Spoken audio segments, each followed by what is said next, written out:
మా వైఫ్ సౌమ్య, నా wife. So 11th join చేశాము. ఆయన ఏమని అడ్మిట్ చేశారంటే బీపీ అని జాయిన్ చేశారు. మార్నింగ్ పూట బీపీ, నైట్ టైం షుగర్ అంటున్నాడు. ఏమీ లేదు, ఫీవర్లు అన్నీ చేశారని, హెల్తీగా ఉంది. 16th సర్జరీ లోపలికి తీసుకెళ్లారు. మార్నింగ్ తీసుకెళ్ళి 6కి బేబీ పుట్టింది, పాప పుట్టింది. తర్వాత రూమ్కి షిఫ్ట్ చేసి ఐసీయూలోనే ఉంచారు.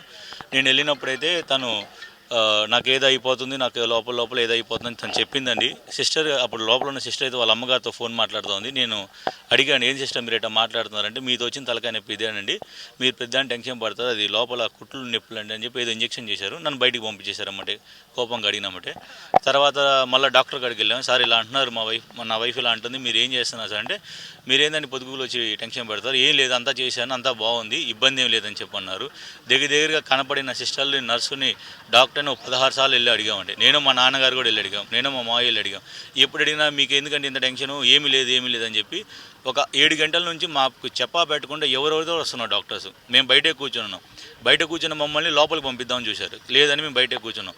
ఎంతసేపటికి మేము వెళ్ళకపోయేసరికి ఎవరో పీడియాట్రిషియన్ని వీళ్ళందరూ ఎవరిని బయట వాళ్ళని తీసుకొచ్చి లాస్ట్కి, సార్ ఇక్కడ మన దగ్గర ఎక్విప్మెంట్ లేదు, మీరు అర్జెంట్ గవర్నమెంట్లోకి షిఫ్ట్ చేయండి అన్నారు.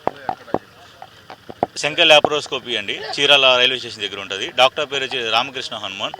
ఆయన్ని సర్జరీకి ముందు కూడా నేను ఒకటే అడిగాను, ఏమనంటే, సార్ ఫిట్నెస్ సర్టిఫికేట్ ఏం తీసుకున్నారా, అమ్మాయికి చేసే ముందు ఈ హార్ట్కి సంబంధించి తీసుకున్నా అంటే, మీకు ఎందుకండి ఇవన్నీ డౌట్లు అంటే, కనీసం డాక్టర్ని మాకు పరిచయం చేయండి, ఎవరైనా చేసే డాక్టర్ అని నీకు తెలుసుకోవాలి కదా యాజ్ హస్బెండ్ అంటే, ఇవన్నీ మీకు సంబంధం లేదు, నేను చేస్తాను, నేను చూసుకుంటాను, మీరు కాంగా వెళ్ళి రెస్ట్ తీసుకోండి అన్నారు. వెళ్ళే ముందు కూడా ప్రికాషన్స్ ఏం చేస్తున్నారు ఏమీ చెప్పలేదు. మేము అడిగాం, యాజ్ హస్బెండ్గా నేను కూడా వస్తానండి సర్జరీ అప్పుడు, మా మామయ్య అడిగుంటే మీరు రావడానికి లేదని చెప్పారు. యాజ్ ఎక్కడన్నా కానీ సర్జరీ జరిగేటప్పుడు హస్బెండ్ వెళ్తారు, వాళ్ళు రానివ్వలేదు. సరే అని చెప్పి అన్నిటికీ 7:30 కూడా వెళ్ళి అడిగాం.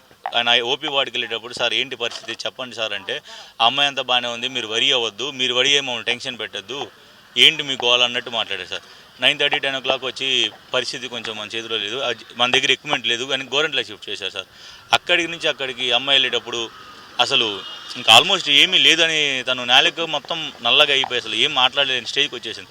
గవర్నమెంట్లోకి వెళ్తే వాళ్ళు ఏం చేశారు, అక్కడేదో పైప్ పెట్టి ఏదేదో ఇంజక్షన్లు ఇచ్చారు. సరే అంబులెన్స్లో షిఫ్ట్ చేద్దాం అంటే, అప్పటికప్పుడు అంబులెన్స్లో ఆయిల్ లేదని చెప్పి వాడు ఒక అరగంట సేపు అంబులెన్స్ రాకుండా లేట్ చేశారు.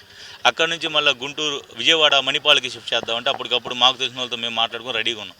ఈలోపు ఏం చేశారు, లేదు గుంటూరు దాకా వెళ్ళలేకపోతుందని, పేట దగ్గర ఏదో అయ్యిందని చెప్పి మళ్ళీ గుంటూరు షికార్కి మూవ్ చేశారు. ఒకటి క్లియర్ కట్గా ఏంటంటే సార్, ఆ రామకృష్ణ డాక్టర్ ఎవరైతే ఉన్నారో ఆయన ట్రీట్మెంట్ సరిగ్గా ఇవ్వలేదు. మేము తెలిసిన వాళ్ళతో మేము ఎంక్వైరీ చేసుకుంటే మాకు తెలిసింది ఏంటంటే, అక్కడ డాక్టర్ నెగ్లిజెన్స్, అంటే ఆయన సరైన టైంలో ఏం జరిగిందో గ్రహించకుండా ఫస్ట్ నుంచి బీపీ అని భయపెట్టి ఒక 5 రోజుల ముందే జాయిన్ చేసుకున్నారు.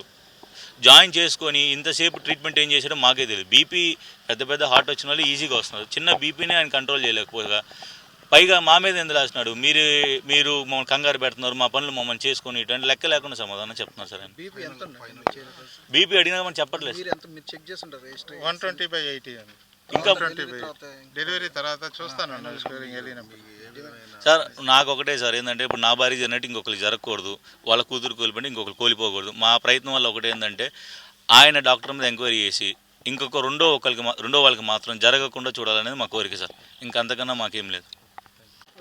నమస్తే అండి. ఏదైతే ఇక్కడ ఒంగోలు పరిసర ప్రాంతాల్లో శ్మశాన వాటిక దగ్గర ఉన్నాం, అయితే గత 3 రోజుల క్రితం అంటే 30వ తారీఖు నుంచి వీళ్ళకి అనుమానం వచ్చి ఈ ఎఫ్ఐఆర్ కట్టమంటూ గౌరవ పోలీసు వారి చుట్టూ తిరుగుతూనే ఉన్నారు. సో డాక్టర్ల మీద ఎఫ్ఐఆర్ కట్టచ్చా కట్టకూడదా, మేము ఎంక్వైరీ చేసుకొని కడతామంటూ పోలీసు వారు ఒక 3 days దాన్ని డ్రాగ్ ఆన్ చేశారు. సో అప్పుడు మా దృష్టికి వచ్చింది, పోలీసు వారు సరైన చర్యలు తీసుకోవట్లేదు, ఎఫ్ఐఆర్ కట్టమంటే కట్టట్లేదంటూ అక్కడ ఉండేటటువంటి సిఐటియు లీడర్ వసంతరావు గారు, మేము ఎల్లో మార్ల స్టేషన్కి వెళ్ళామమ్మా, వాళ్ళు రెస్పాండ్ అవ్వట్లేదని రిజిస్టర్ పోస్ట్ కూడా చేసినారు. నేనేమంటానంటే, బాధితులు 100 చేసి ఒక ఆడబిడ్డకి నాకు అన్యాయం జరిగిందనగానే ఎఫ్ఐఆర్ కట్టాల్సినటువంటి పోలీసులు, బాధితుడు తండ్రి బిడ్డ చనిపోయిన బాధలో 20 రోజులటువంటి చంటి బిడ్డను తీసుకొని స్టేషన్కి వస్తే ఎఫ్ఐఆర్ కట్టకుండా ఎందుకు 3 days డ్రాగ్ ఆన్ చేసినారు. అదే మాదిరిగా 6 రోజుల క్రితం హాస్పిటల్ అడ్మిట్ అయినప్పుడు బీపీ ఉందా, షుగర్ ఉందా, ఇంకొకటి ఉందా, వచ్చినప్పుడు అంతా పర్ఫెక్ట్గా ఉంటేనే చేయాల్సినటువంటి డాక్టర్లు అంతా బాగా చేసినారని, తర్వాత బిడ్డ బయటకు వచ్చిందని, తర్వాత బిడ్డ 2 సార్లు పాలు తాగిందని, తర్వాత తల్లి మాట్లాడిందని, తల్లి విపరీతమైన కడుపులో నొప్పితో భర్తతో చెప్తే భర్త డాక్టర్ని పిలిపించాడని, అయినా సరే బాగానే ఉంది అంటూ పోస్ట్పోన్ చేసినారని, 15 గంటలు ఆడబిడ్డ బతికుండగా, అదే అంటే కొంచెం ఇబ్బంది ఏదైనా జరిగినప్పటికీ విజయవాడ లేకపోతే హైదరాబాద్ తీసుకెళ్లేవాళ్ళు. కానీ ఈ గోరంట్ల రాజేష్ గారు అంటే గోరంట్ల మల్టీ స్పెషాలిటీ హాస్పిటల్ ఆయన నేను చూసుకుంటాను అన్నాడేమో. నేను చూసుకుంటాను అన్నాడేమో, మరి ఎందుకనో రామకృష్ణ హనుమాన్ గారు ఆయన దగ్గరకు తీసుకెళ్ళి 5 గంటల డ్రాగ్ ఆన్ చేసినారు. అంటే ఒకవేళ ఏదైనా పేషెంట్ అయి ఉంటే, ఏదైనా ఎమర్జెన్సీ జరుగుంటే 5 గంటలు రామకృష్ణ గారు సంబంధించిన కానీ లేకపోతే గోరెంట్ల రాజేష్ కానీ వీళ్ళిద్దరూ ఎదురు బదురు కూర్చొని ఆ 5 గంటలు లోపల ఏం ట్రీట్మెంట్ ఇచ్చినారు, అది ఓ రోజు మాకు రెస్పాండ్ అవ్వాల్సిందే. నిన్నటి రోజు జీజీహెచ్కి లేకపోతే గవర్నమెంట్ హాస్పిటల్కో రిమ్స్కో మేము అడిగినాము. ఈ పూట రిమ్స్కి తీసుకొచ్చి పోస్ట్ మార్టం అది చేసినారు. ఈ పోస్ట్ మార్టం తర్వాత రిపోర్ట్ ఏమొస్తుంది అంటే మేము ఆశించిన రిపోర్ట్ ఏంటంటే ఖచ్చితంగా సర్జరీ ఫెయిల్ అయిందో, లేకపోతే ఏదైనా ఇంజెక్షన్ రియాక్షన్ ఇచ్చిందేమో, లేకపోతే కడుపులో ఏదైనా పెట్టి మర్చిపోయి ఉంటారేమో, లేకపోతే తల్లికి ఈ మాదిరిగా అయ్యే అవకాశాలు లేవు. ఎందుకంటే డెలివరీ అయ్యేటప్పుడే ప్రాణాలతో పోరాడుతుంది ప్రతి ఆడబిడ్డ, కాన్పంటే పునర్జన్మ. కానీ దాన్ని దాటేసింది. ఇప్పుడు ఏదైతే శ్మశాన వాటికి దగ్గరకు వచ్చినటువంటి రిమ్స్ డాక్టర్లు ఉన్నారో వాళ్ళు ఏం టెస్టులు చేసినారు అంటే బాడీలో ఏ పార్ట్స్ తీసుకెళ్లారు.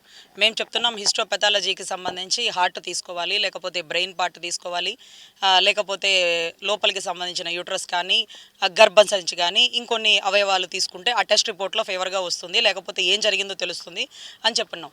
కానీ గౌరవ డాక్టర్లు మాత్రం ఏం టెస్టులు చేసినామో మేము ఇక్కడ చెప్పమన్నారు. మా ముందు సీల్ కూడా వేయలేదు. తర్వాత బాడీ పార్ట్స్ ఇక్కడ నుంచి తీసుకొని వెళ్తున్నామన్నారు. బట్ అది అక్కడ ఎలా చేసినారో మాకు తెలియదు. కాకపోతే ఇద్దరు పెద్ద పెద్ద డాక్టర్లు, పెద్ద పెద్ద హాస్పిటల్, వాళ్ళని కాపాడడానికి పెద్ద పెద్ద నాయకులు, what ever it may be, ఇంతవరకు పోస్ట్ మార్టం జరుగుతుండగా కూడా ఇటువైపుగా ఒక 2-3 కార్లు మమ్మల్ని గమనిస్తూ అనుమానాస్పదంగా తిరుగుతూనే ఉన్నాయి. సరే ఏమైనా కానీ ఆడబిడ్డ చావు కారణం ఉన్న వాళ్ళు ఎవరైనా, ఎంతటి వారైనా, ఎక్కడున్నా, ఏ స్థాయిలో ఉన్నా ఖచ్చితమైన శిక్ష పడాలని కోరుకుంటున్నాం. ఈ ఆడబిడ్డకి జరిగిన అన్యాయం ఈ ఆడబిడ్డకి జరగకూడదు. 100కి రియాక్ట్ అయ్యి ఎఫ్ఐఆర్ కట్టేటటువంటి పోలీసు వారు 20 రోజుల పసికందును తీసుకొని తండ్రి నా బిడ్డ చనిపోయిందంటూ హాస్పిటల్కి వెళ్ళి 3 రోజులు తిరుగుతున్నా సరే డాక్టర్ల మీద కేసులు కట్టచ్చో కట్టకూడదు అని ఎంక్వైరీ చేసుకున్న పోలీసు వారు ఈ రోజుకి ఎట్టకేలకి ఎఫ్ఐఆర్ కట్టినారు. ఇమీడియట్గా పోస్ట్ మార్టంకి సంబంధించిన ఎంక్వైరీ కూడా చేసినారు. కానీ ఈ పోస్ట్ మార్టం తర్వాత రిపోర్ట్ ఎలా వస్తుందనేది మాకు చాలా అనుమానాస్పదం, చాలా ఆశాజనకం అనమాట. అది ఎంతవరకు కరెక్ట్గా వస్తుంది, ఎవరిని కప్పెట్టి కాపాడుతుంది. కానీ మేము కూడా రెండో రీపోస్ట్ మార్టం కూడా రెడీగా ఉన్నాం. ఎందుకంటే మేము అనుకుంటున్న విధంగా అనుమానంగానే ఉంది. ఎందుకంటే మేము వెళ్ళిన ప్రతి చోట్ల వాళ్ళు పెద్దవాళ్ళు, పెద్ద హాస్పిటల్, వాళ్ళ వెనకాల పెద్ద పెద్ద వాళ్ళు ఉన్నారంటూ మాకు ఎన్నో మార్లు ఎంతోమంది చెప్పడం జరుగుతుంది. సరే ఎవరున్నా కానీ ఈ బిడ్డకు జరిగిన అన్యాయం ఏ బిడ్డకి జరగకూడదని మేము పోరాటం చేస్తున్నాం. 7వ తారీఖు రిపోర్ట్ వస్తుందంట. సంబంధించిన డిఎంహెచ్ఓ ఆవిడ ఎంక్వైరీకి పంపించిన 4 డాక్టర్లు అనింది. 7వ తారీఖు డాక్టర్స్ ఇచ్చే రిపోర్టు ఏ విధంగా ఉంటుంది, డాక్టర్ల నెగ్లిజెన్స్ అని ఉంటుందా, లేకపోతే పేషెంట్ పాపం అనారోగ్యంతో చనిపోయింది ఉంటుందా? ఒకవేళ అనారోగ్యం అయినప్పటికీ హాస్పిటల్లో ఉంది, డాక్టర్ల సమక్షంలో ఉంది, అంబులెన్స్లో ఉంది. కాబట్టి ఖచ్చితంగా బాధ్యతాయుతంగా మీరే ఆ బిడ్డని కాపాడాలి. ఎందుకంటే హార్ట్ ఫెయిల్ అయిన వాళ్ళకి కూడా 24 గంటల్లోపు ఈ ఇంజక్షన్ చేస్తే బాగైపోతుంది, ఈ ఇంజక్షన్ చేస్తే కార్డియాటిక్ అరెస్ట్ను కూడా సేవ్ చేయొచ్చు అన్న మీరు హాస్పిటల్ నుంచి హాస్పిటల్కి మారుతూ డాక్టర్ సమక్షంలో అంబులెన్స్లో ఉండి, వెంటిలేషన్, ఆక్సిజన్ ఉండి, ఇవన్నీ ఉండగా కూడా ఒక ఆడబిడ్డ ఎలా చనిపోయిందన్న 15 గంటలు మీ దగ్గర ఎందుకు పెట్టుకున్నారు? ప్రమాదం అన్నప్పుడు వెంటనే పెద్ద హాస్పిటల్కి ఎందుకు పంపించలేదు? మీరే చీరాల నుంచి చీరాలే, మళ్ళీ సంఘమిత్ర ఒంగోలు కూడా పోకూడదట, ఇమీడియట్గా మణిపాల్కే పోవాలట. అంటే లాంగ్ జర్నీ చేయాలి, దారిలో చనిపోవాలి. పోని మధ్యలో ఆగింది అనుకోండి, ఆ డాక్టర్కి మేమేం చూపించాలి? డిశ్చార్జ్ సమ్మరీ ఇచ్చారా, కేస్ షీట్ ఇచ్చారా, రెఫరెన్స్గా ఏం డ్రగ్స్ వాడినారో చెప్పినారా, లేకపోతే అంబులెన్స్లో ఎమర్జెన్సీ అయితే ఏం వాడాలో అక్కడున్న డాక్టర్లకి చెప్పారా? సో ఇవంతా కూడా అనుమానాస్పదంగా జరిగింది, ఇంటెన్షనల్గా జరిగింది, వాళ్ళ నెగ్లిజెన్సీ వల్ల జరిగింది. కాబట్టి వాళ్ళు శిక్షార్హులు. సార్ ఇది శంకర లాప్రోస్కోపీ ఫెర్టిలిటీ హాస్పిటల్ ఒకటి, గోరెంట్ల మల్టీ స్పెషాలిటీ హాస్పిటల్ ఒకటి, రామకృష్ణ హనుమాన్ గారు, గోరెంట్ల రాజేష్ గారు, వీళ్ళిద్దరూ బాధ్యులుగా మేము భావిస్తున్నాం. ఈ 2 హాస్పిటల్ మీద డిఎంహెచ్ఓ ఖచ్చితమైన చర్యలు తీసుకోవాలి. అదేవిధంగా నెగ్లిజెన్సీతో ఒక బిడ్డ చావుకు కారణమైన వారు ఎంతటి వారైనా, డాక్టర్లైనా, వారి వెనకాల ఏ నాయకులు ఉన్నప్పటికీ ఖచ్చితమైన చర్యలు తీసుకొని వారిని అరెస్ట్ చేయాలని మా వినతిపూర్వకంగా కోరుకుంటున్నాం.